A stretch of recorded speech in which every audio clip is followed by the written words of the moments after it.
ನಮಸ್ಕಾರ, ನೀವು ನೋಡ್ತಾ ಇದ್ದೀರಾ ಜಿ ಕನ್ನಡ ನ್ಯೂಸ್. ನಾನು ಶಿವರಾಮು.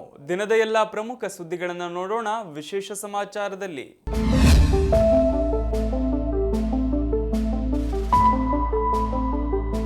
ಹುಬ್ಬಳ್ಳಿಯ ಮಂಟೂರ ರಸ್ತೆಯಲ್ಲಿ ಕರ್ನಾಟಕ ಕೊಳಗೇರಿ ಅಭಿವೃದ್ಧಿ ಮಂಡಳಿಯಿಂದ ಹಮ್ಮಿಕೊಂಡಿರುವ ಮನೆ ಹಂಚಿಕೆ ಕಾರ್ಯಕ್ರಮದ ಹಿನ್ನೆಲೆಯಲ್ಲಿ ಅಳವಡಿಸಲಾಗಿದ್ದ ಬೃಹತ್ ಕಟೌಟ್ಗಳು ಕುಸಿದು ಬಿದ್ದ ಪರಿಣಾಮ ಮೂವರು ಗಾಯಗೊಂಡಿದ್ದಾರೆ. ಕಾರ್ಯಕ್ರಮ ನಡೆಯುವ ಸ್ಥಳದಲ್ಲಿ ಕಾಂಗ್ರೆಸ್ ಪಕ್ಷದ ವತಿಯಿಂದ ಮುಖ್ಯಮಂತ್ರಿ ಸಿದ್ದರಾಮಯ್ಯ, ಸಚಿವ ಜಮೀರ್ ಅಹಮದ್ ಖಾನ್ ಸೇರಿದಂತೆ ಇತರೆ ಕಾಂಗ್ರೆಸ್ ನಾಯಕರ ಬೃಹತ್ ಕಟೌಟ್ಗಳನ್ನು ಅಳವಡಿಸಲಾಗಿತ್ತು. ಈ ಪೈಕಿ ಸಿಎಂ ಸಿದ್ದರಾಮಯ್ಯ ಮತ್ತು ಸಚಿವ ಜಮೀರ್ ಅಹಮದ್ ಖಾನ್ ಅವರ ಕಟೌಟ್ಗಳು ಏಕಾಏಕಿ ಕುಸಿದು ಬಿದ್ದಿವೆ. ಕಟೌಟ್ ಕುಸಿದ ವೇಳೆ ಅದರ ಕೆಳಗಿದ್ದ 3 ಜನರಿಗೆ ಗಂಭೀರ ಗಾಯಗಳಾಗಿವೆ. ತಕ್ಷಣ ಸ್ಥಳದಲ್ಲಿದ್ದವರು ಗಾಯಾಳುಗಳನ್ನ ಕೆಎಂಸಿ ಆರ್ಐ ಆಸ್ಪತ್ರೆಗೆ ದಾಖಲಿಸಿದ್ದಾರೆ. ಸಾಲ ಸೋಲ ಮಾಡಿ ಕನಸಿನ ಮನೆ ಕಟ್ಟಿದವರಿಗೆ ಈಗ ಬೆಸ್ಕಾಂ ಹೊಸದೊಂದು ಬಿಸಿ ಮುಟ್ಟಿಸಿದೆ. ನಿಮ್ಮ ಮನೆಯಲ್ಲಿ ಓಸಿ ಅಥವಾ ಸ್ವಾಧೀನಾನುಭವ ಪತ್ರ ಇಲ್ಲವೆಂದಾದಲ್ಲಿ ತಕ್ಷಣ ಎಚ್ಚೆತ್ತುಕೊಳ್ಳಿ. ಇಲ್ಲವಾದರೆ ನಿಮ್ಮ ಮನೆಯ ವಿದ್ಯುತ್ ಸಂಪರ್ಕ ಕಟ್ ಆಗೋದು ಗ್ಯಾರಂಟಿ. ಸರ್ಕಾರದ ಖಡಕ್ ಆದೇಶದ ಅನ್ವಯ ಏಪ್ರಿಲ್ ತಿಂಗಳಿನಿಂದಲೇ ಓಸಿ ಕಡ್ಡಾಯ ಮಾಡಲಾಗಿದ್ದು, ಬೆಸ್ಕಾಂ ಅಧಿಕಾರಿಗಳು ಈಗ ಕಾರ್ಯಾಚರಣೆಗೆ ಇಳಿದಿದ್ದಾರೆ. ಬಹಳಷ್ಟು ಜನ ಮನೆ ಕಟ್ಟುವ ಸಂದರ್ಭದಲ್ಲಿ ಪಡೆಯುವ ತಾತ್ಕಾಲಿಕ ವಿದ್ಯುತ್ ಸಂಪರ್ಕವನ್ನೇ ಬಳಸಿಕೊಂಡು ವಾಸವಿದ್ದಾರೆ. ಇದು ನಿಯಮ ಬಾಹಿರವಾಗಿದ್ದು, ಇಂಥ ಅಕ್ರಮ ಸಂಪರ್ಕಗಳ ಮೇಲೆ ಬೆಸ್ಕಾಂ ಕಣ್ಣಿಟ್ಟಿದೆ. ಜುಲೈ ತಿಂಗಳಿನಿಂದ ಬೆಸ್ಕಾಂ ಸಹಾಯವಾಣಿಗೆ ದೂರುಗಳ ಸುರಿಮಳೆಯೇ ಆಗ್ತಿದೆ. ಅಕ್ಕಪಕ್ಕದ ಮನೆಯವರು ಯಾರು ಅಕ್ರಮವಾಗಿ ಕರೆಂಟ್ ಎಳೆದುಕೊಂಡಿದ್ದಾರೆ ಎಂದು ಫೋನ್ ಮಾಡಿ ಮಾಹಿತಿ ನೀಡುತ್ತಿರುವುದು ಬೆಸ್ಕಾಂ ಕಾರ್ಯಾಚರಣೆಗೆ ವೇಗ ನೀಡಿದೆ. ಬೆಂಗಳೂರಿನ ವಿಶ್ವವಿಖ್ಯಾತ ಲಾಲ್ಬಾಗ್ನಲ್ಲಿ ಗಣರಾಜ್ಯೋತ್ಸವದ ಪ್ರಯುಕ್ತ ಆಯೋಜಿಸಲಾಗಿರುವ ಫಲಪುಷ್ಪ ಪ್ರದರ್ಶನಕ್ಕೆ ಪ್ರವಾಸಿಗರು ಫಿದಾ ಆಗಿದ್ದಾರೆ. ಕಳೆದ 10 ದಿನಗಳಿಂದ ನಡೆಯುತ್ತಿರುವ ಈ ಪುಷ್ಪ ಕಾಶಿಯ ವೈಭವಕ್ಕೆ ಸಾರ್ವಜನಿಕರಿಂದ ಅಭೂತಪೂರ್ವ ಪ್ರತಿಕ್ರಿಯೆ ವ್ಯಕ್ತವಾಗುತ್ತಿದ್ದು, ಇದುವರೆಗೂ ಒಟ್ಟು 7,04,900 ಮಂದಿ ಪ್ರದರ್ಶನವನ್ನು ಕಣ್ತುಂಬಿಕೊಂಡಿದ್ದಾರೆ. ವಿಶೇಷವಾಗಿ ನಿನ್ನೆ ಜನಸಾಗರವೇ ಹರಿದು ಬಂದಿದ್ದು, ಒಂದೇ ದಿನ ಬರೋಬ್ಬರಿ 7.82 ಲಕ್ಷ ರೂಪಾಯಿ ಆದಾಯ ಸಂಗ್ರಹವಾಗಿದೆ. ನಿನ್ನೆಯ ದಿನದ ಅಂಕಿಅಂಶಗಳನ್ನು ನೋಡೋದಾದ್ರೆ 37,145 ವಯಸ್ಕರು ಹಾಗೂ 4,656 ಮಕ್ಕಳು ಪ್ರದರ್ಶನ ವೀಕ್ಷಿಸಿದ್ದಾರೆ. ಇನ್ನು ಶೈಕ್ಷಣಿಕ ಪ್ರವಾಸದ ಅಡಿಯಲ್ಲಿ ವಿವಿಧ ಶಾಲೆಗಳ 29,689 ವಿದ್ಯಾರ್ಥಿಗಳು ಭೇಟಿ ನೀಡಿ ಹೂವಿನ ಲೋಕದ ಅಂದಕ್ಕೆ ಮಾರು ಹೋಗಿದ್ದಾರೆ. ಗಣರಾಜ್ಯೋತ್ಸವ ಹತ್ತಿರವಾಗ್ತಿದ್ದಂತೆ ಪ್ರವಾಸಿಗರ ಸಂಖ್ಯೆ ಮತ್ತಷ್ಟು ಹೆಚ್ಚಾಗುವ ನಿರೀಕ್ಷೆ ಇದೆ. ಸ್ಯಾಂಡಲ್ವುಡ್ನಲ್ಲಿ ಲ್ಯಾಂಡ್ ಲಾರ್ಡ್ ಸಿನಿಮಾ ಭರ್ಜರಿ ಯಶಸ್ಸು ಹಿನ್ನೆಲೆ ಶೋಷಿತರ ಧ್ವನಿಯಾಗಿ ಸ್ಯಾಂಡಲ್ವುಡ್ನಲ್ಲಿ ಸದ್ದು ಮಾಡುತ್ತಿರುವ ಲ್ಯಾಂಡ್ ಲಾರ್ಡ್ ಚಿತ್ರವನ್ನು ವೀಕ್ಷಿಸಲು ಸಿಎಂ ಸಿದ್ದರಾಮಯ್ಯ ಆಸಕ್ತಿ ತೋರಿದ್ದಾರೆ.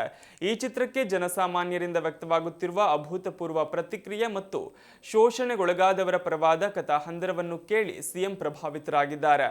ಇತ್ತೀಚೆಗೆ ನಟ ದುನಿಯಾ ವಿಜಯ್ ಮುಖ್ಯಮಂತ್ರಿಗಳನ್ನ ಖುದ್ದು ಭೇಟಿ ಮಾಡಿ ಸಿನಿಮಾ ವೀಕ್ಷಣೆಗೆ ಆಹ್ವಾನ ನೀಡಿದ್ದರು. ಈ ಸಂದರ್ಭದಲ್ಲಿ ಮಾತನಾಡಿದ ಸಿಎಂ, ಇಂದಿನ ಸಮಾಜಕ್ಕೆ ಇಂತಹ ಸಿನಿಮಾದ ಅವಶ್ಯಕತೆ ಇದೆ.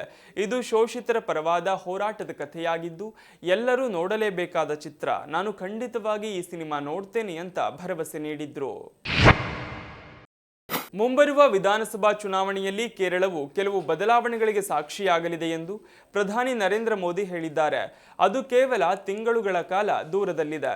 ಸ್ಥಳೀಯ ಸಂಸ್ಥೆಯಲ್ಲಿ 4 ದಶಕಗಳ ಎಡ ಆಡಳಿತವನ್ನು ಕೊನೆಗೊಳಿಸಿದ ತಿರುವನಂತಪುರಂನಲ್ಲಿ ಬಿಜೆಪಿ ಜಯಗಳಿಸಿದ ಕೇವಲ 1 ತಿಂಗಳ ನಂತರ ಪ್ರಧಾನಿ ತಿರುವನಂತಪುರಂಗೆ ಭೇಟಿ ನೀಡಿದ್ದಾರೆ. ವಿವಿಧ ಅಭಿವೃದ್ಧಿಗಳಿಗೆ ಚಾಲನೆ ನೀಡಿದ್ದಾರೆ. ಗುಜರಾತ್ನಲ್ಲಿ ಬಿಜೆಪಿ ಅಧಿಕಾರಕ್ಕೆ ಬಂದದ್ದು ಸುಮಾರು 4 ದಶಕಗಳ ಹಿಂದೆ ಒಂದೇ ನಗರವನ್ನ ಗೆಲ್ಲುವುದರೊಂದಿಗೆ ಎಂದು ನೆನಪಿಸಿಕೊಂಡ್ರು. ಕೇರಳದಲ್ಲೂ ಕೂಡ ಅದೇ ರೀತಿ ಆಗತ್ತೆ ಅಂತ ಪ್ರಧಾನಿ ಹೇಳಿದ್ರು. 1987ರ ಮೊದಲು ಗುಜರಾತ್ನಲ್ಲಿ ಬಿಜೆಪಿ ಒಂದು ಸಣ್ಣ ಪಕ್ಷವಾಗಿತ್ತು. 1987ರಲ್ಲಿ ಮೊದಲ ಬಾರಿಗೆ ಬಿಜೆಪಿ ಅಹಮದಾಬಾದ್ ಮುನ್ಸಿಪಲ್ ಕಾರ್ಪೊರೇಷನ್ನ ಹಿಡಿತ ಸಾಧಿಸಿತ್ತು.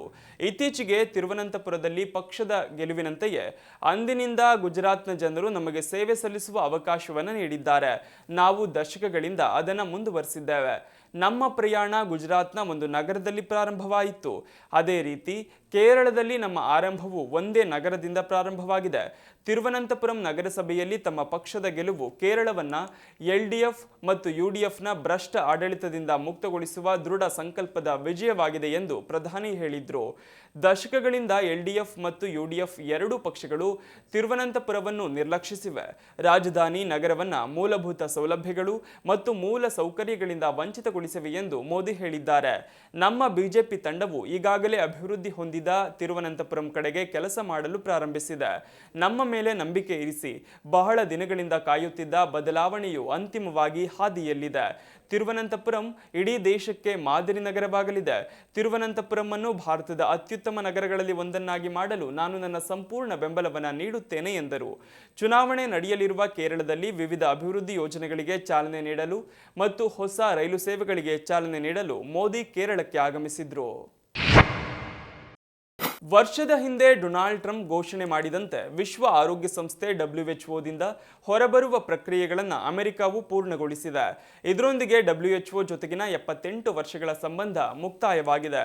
ಕೋವಿಡ್-19 ಸಾಂಕ್ರಾಮಿಕ ಪರಿಸ್ಥಿತಿಯನ್ನು ನಿಯಂತ್ರಿಸಲು ಸಂಸ್ಥೆ ಸಂಪೂರ್ಣವಾಗಿ ವಿಫಲವಾಗಿದೆ.